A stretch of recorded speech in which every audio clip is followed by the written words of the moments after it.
Assalamualaikum warahmatullahi wabarakatuh. Selamat siang dan salam sejahtera untuk kita semua. Waalaikumsalam warahmatullahi Waalaikumsalam warahmatullahi wabarakatuh. Siang, Bu. Oke, sebelum kita mulai pembelajaran, saya minta semua peserta didik untuk menghidupkan kameranya. Oke, terima kasih. Nah, setelah saya cek semuanya hadir ya. Nah, sebelum kita mulai pembelajaran pada hari ini, alangkah baiknya kita berdoa supaya pembelajaran pada siang hari ini berjalan dengan lancar dan mendapatkan manfaat. Silakan Ketua Kelas untuk memimpin doa.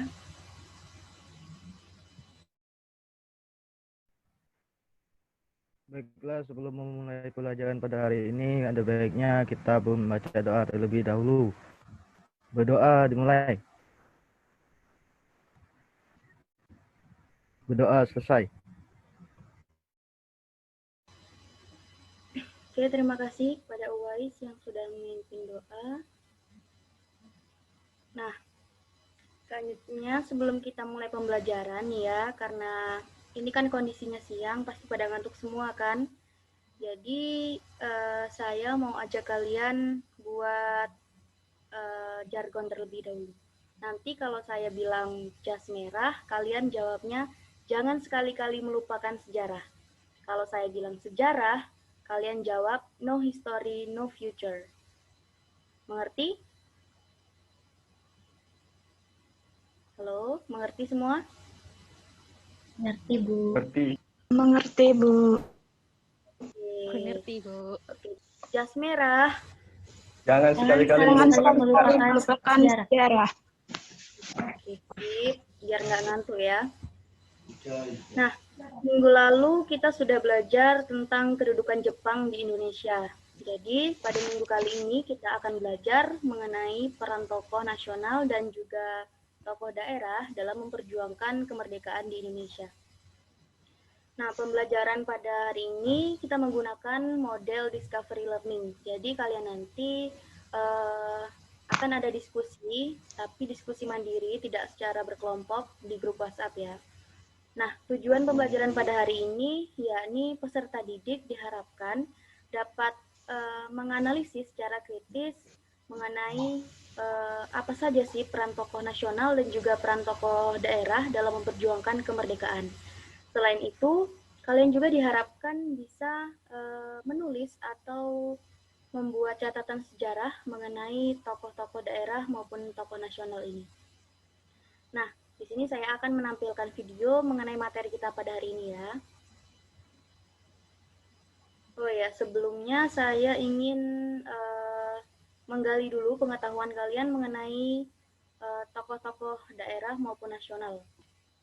Nah, di kehidupan kita sehari-hari itu sebenarnya kita sudah sering menjumpai foto atau gambar tokoh daerah maupun tokoh nasional. Coba siapa yang tahu di mana kita bisa menemui foto atau gambar tersebut? Ayo, ada yang tahu?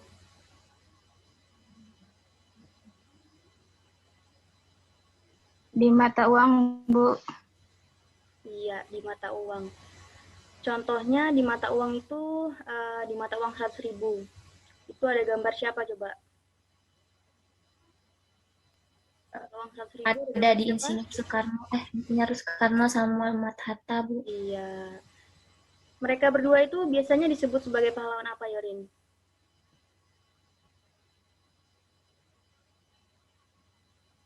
Pahlawan proklamasi, Bu. Betul, pahlawan proklamasi atau proklamator. Oke, sekarang saya akan tampilkan videonya. Nanti kalian simak video yang saya tampilkan. Setelah itu, saya minta satu atau dua dari kalian memberikan tanggapan mengenai video yang saya tampilkan ya. Yang memiliki peranan dalam negara Indonesia.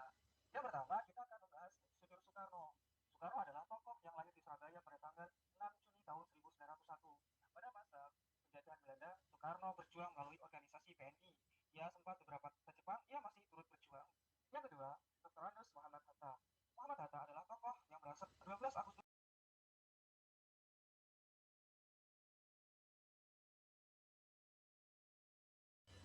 Oke, tadi kalian sudah lihat videonya. Sekarang saya minta perwakilan 1 atau 2 orang saja untuk menanggapi video tadi. Silakan.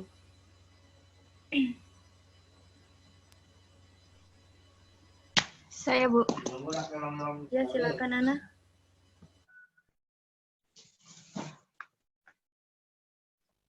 Menurut pengamatan saya, bahwa yang dapat disebut sebagai tokoh nasional ataupun tokoh daerah, itu ketika seorang tokoh tersebut telah berjuang, baik secara materi, fisik, dan sebagainya, dalam cakupan nasional maupun lokal, atau di daerah masing-masing dengan tujuan memperjuangkan dan mempertahankan negara kesatuan Republik Indonesia dari rongrongan penjajah. Terima kasih.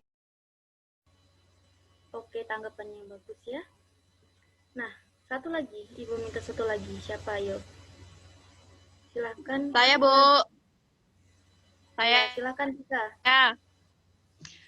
Menurut pemahaman saya, kalau dilihat dari penjelasan video tadi, itu menunjukkan bahwa baik tokoh nasional maupun tokoh daerah memiliki rasa cinta tanah air yang begitu besar, sehingga mereka rela berkorban demi mengusir penjajah dan memerdekakan negara Indonesia. Oke, terima kasih Ana dan Tika sudah menanggapi video tadi.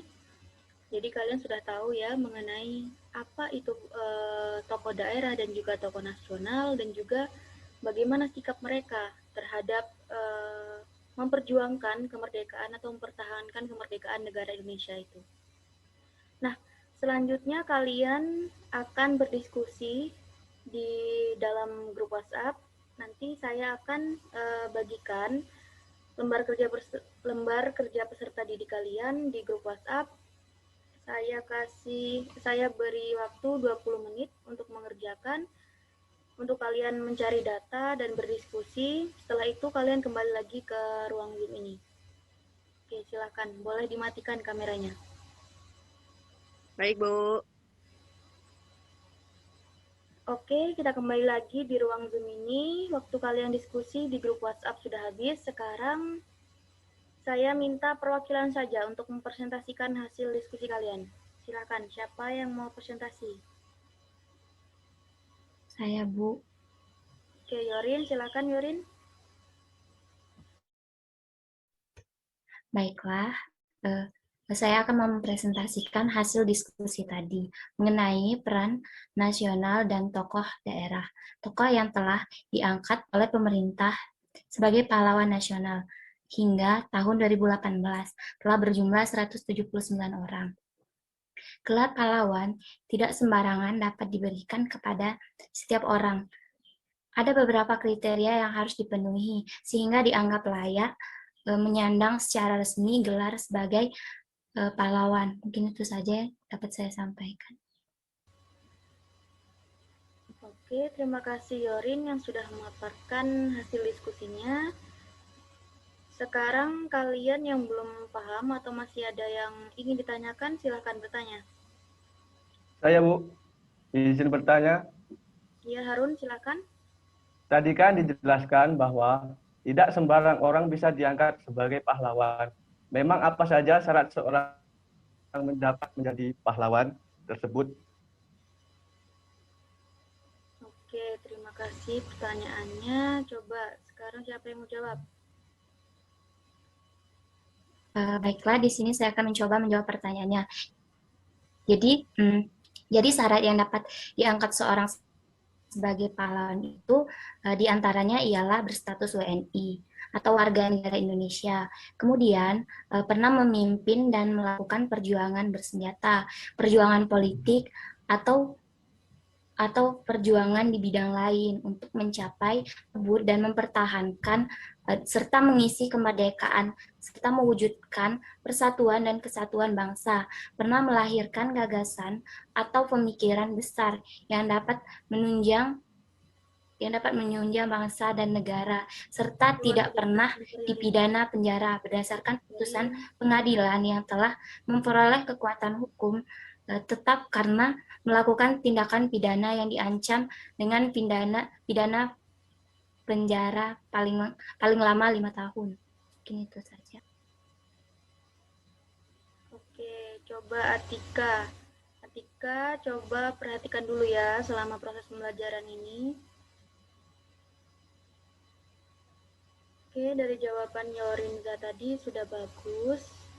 Benar bahwasanya ketika seorang itu akan diangkat menjadi seorang pahlawan, itu tentunya mereka harus mempunyai integritas moral yang baik, berperilaku baik, dan juga pasti mempunyai jasa terhadap negara.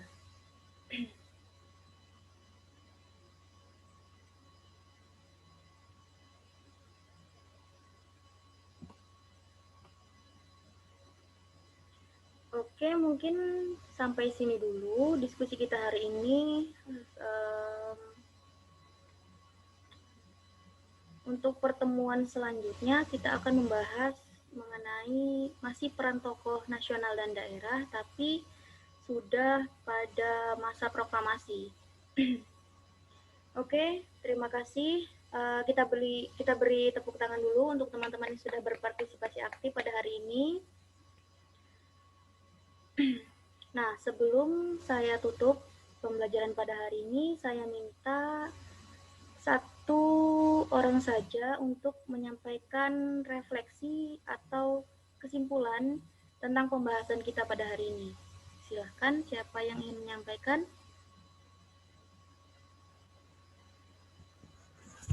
Saya, Bu. Ya, Uwais, silakan. Jadi, tokoh nasional dan daerah adalah orang yang memiliki rasa kecintaan yang amat tinggi terhadap tanah air, sehingga mereka rela berkorban, memperjuangkan dan mempertahankan negara kesatuan Republik Indonesia dari rongrongan penjajah. Itu saja. Oke, masih ada yang mau memberikan kesimpulan? Masih ada atau cukup? Oke, sepertinya sudah tidak ada yang bersuara. Jadi saya cukupkan sampai di sini. Oh ya, untuk untuk memberikan pengayaan kepada kalian, saya akan memberikan soal yang akan saya kirimkan di WhatsApp itu melalui Google Form. Saya tunggu jawabannya paling lambat jam 4 sore ini ya. Oke, baiklah. Terima kasih kepada seluruh peserta didik yang sudah berpartisipasi dalam pembelajaran hari ini. Semoga kita semua diberikan kesehatan supaya pada pertemuan selanjutnya kita masih dapat berjumpa kembali. Saya akhiri. Wabillahi taufiq wal hidayah. Assalamualaikum warahmatullahi wabarakatuh. Selamat siang dan salam sejahtera untuk kita semua. Waalaikumsalam Waalaikumsalam warahmatullahi wabarakatuh. Terima kasih, Bu.